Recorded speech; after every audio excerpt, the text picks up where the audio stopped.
Hello, and welcome to the 2022 Lone Star Conference Basketball Media Days. I'm Isaac Ray for the Lone Star Conference, here with some members of the Texas A&M-Kingsville men's basketball team, head coach Johnny Estelle, and senior point guard Creighton Avery. Guys, thanks for joining us. Thank you for having us. All right, Coach, starting with you, this is a team that just came off a deep postseason run last year, making it to the conference tournament championship game, and then also making it to the NCAA tournament. What are the expectations of this team going forward, and how do you think you can try to build off of the experience that you guys had last season? That's a great question, Isaac. It's the same every year for us. We want to be Lone Star Conference champions. We want to make the NCAA tournament. And then once we advance in the tournament, we want to get to the Elite Eight. And once you get to the Elite Eight, you're only 3 games away from national championship. So CBS, that's where we want to be. Our whole goal for our program is to be on CBS, because if you're on CBS at the end, you're playing for national championship. And then Creighton, for you, you're a player that's been in the program for a long period of time. You've been to the tournament twice, one of the few players that's been to the tournament twice here at Kingsville. What would a third trip mean for you and for your teammates that have been here for this journey? I think that it's amazing that I got to experience 2 tournaments, but we want to end it even better. Like, I don't think that we're content, me and my teammates who's been there, with just 2 runs. We would want to make a third one if we can, or when we can, and like let other people or the younger guys experience what we got to the past 2 years.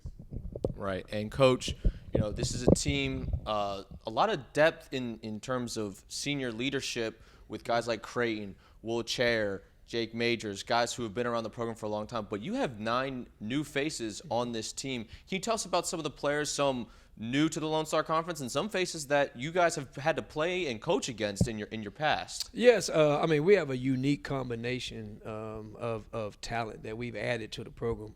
The Magnificent 7 is what I call the 7 returners that did a phenomenal job not only last year but in off-season setting the tone.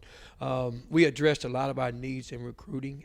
Matter of fact, you know, I'm not going to basically name individuals because we're still a team, you know, but you and the Heavenly Nation will get a good glimpse of who we have.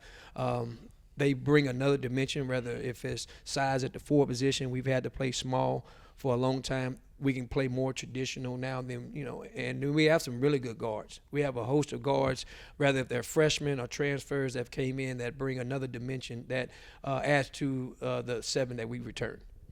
And then Creighton, for you, what's kind of the dynamic been like, you know, adjusting to having 9 new faces in the locker room, on the floor during practice? Has there kind of been an extra weight on you and some of the older guys to kind of help teach the system and everything? How do you feel like that meshing process is going?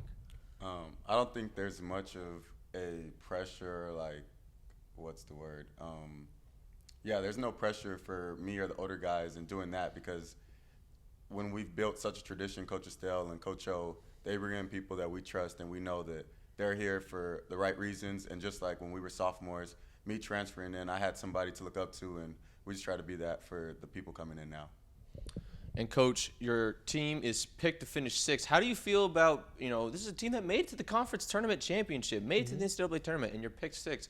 What's your message to the team now that, you know, the poll has been released? Probably would have been better been 7 or lower. Honestly, you know, we strive off of, you know, motivation, and I think that, you know, if that's what everyone thinks we are at this point in time, that's fine. I mean, we want to be number 1 at the end. You know, I believe in these young men. I believe in my staff. I believe in our institution and the commitment that they have to being the best here. So at the end of the day, it don't matter how they pick you at the beginning. You know, it's about how you play at the end. That's why when you look at basketball is such a unique sport. It don't matter if you win in the first few games. You got to be playing right at the end. And I think last year's team was a true testament of our culture here and what we've established. We had a key player, you know, Will Chair, go out, and I saw Deontay McClellan step up, you know, who's been injured all year, play major minutes. Jordan Wilson did a phenomenal job. Job Roberson came in off the bench, and to watch that team, and then this young guy to my right here just do what he's always been done since he's been here, win. I saw our team come from an extreme example of being, not say at the bottom, but being at a point of where people thought they were 12, which we'll get into that later. I think we were better than that, but just because of the way the league chose to, rank the tournament, we never felt like we was 12. We always felt like we belong, and Sure. not to be arrogant, but because of the way we work and the way that we believe in each other, it came to fruition for us to almost win the tournament championship. So, when you ask the question, that's a long way to answer. I really like our chances, and I think this is one of the best leagues in America. I think it's a well-coached league with a lot of great players, and I think we're one of those teams as well.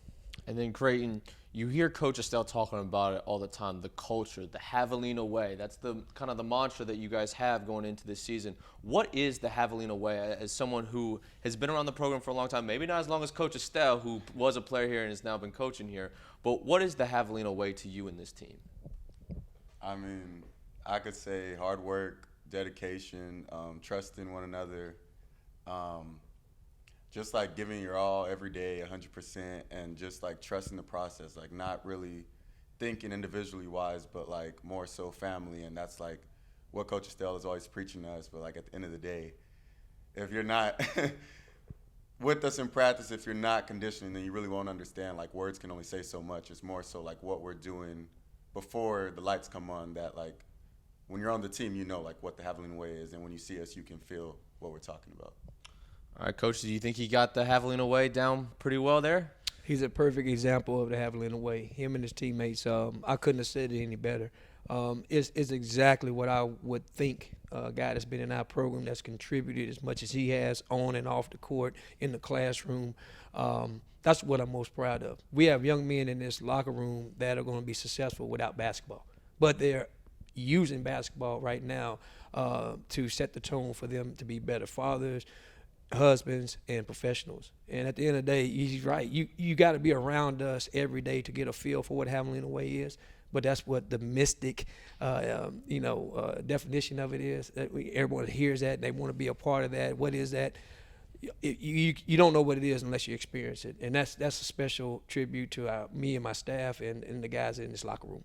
And you can experience that by coming out to the Spec this season. Coach, you are always someone who's big on community, and you got a lot of community engagement nights and different promotions that we got going on this season inside the Spec. Could you touch on some of your favorite ones that we have this upcoming season to tell people about why they mean so much to you in this program and why it's important to come out and support Javelina basketball?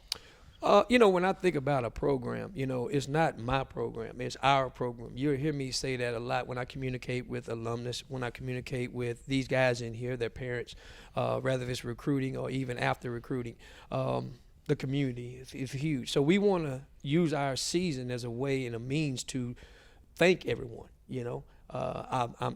my prayer is that we're doing it with the results in the classroom and on the court with these guys and the decorum and what they're doing, how they approach life. But we want to go that extra mile to show them how important they are to us. So whether if it's, Bill Carter night, my coach here that I think, I can't appreciate enough for bringing me here and the legacy that he's left here in the 6 years he has coached here, the only 2 championships in school history. He left a legacy here. It could be, the corporate sponsorship night. Those people have, gave us not only their time, but resources, financial means to extend our program and make it better. It could be community night, where we're bringing in local kids from the Girls and Boys Club, disadvantaged kids that may need a little inspiration.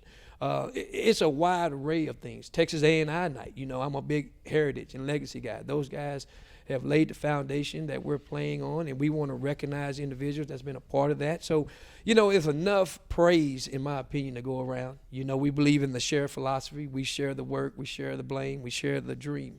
And for us, we want to do that and give people what we call their flowers now instead of waiting later to tell them. Sure. And then Creighton, you hear Coach always talk about the legacy, the history, the culture.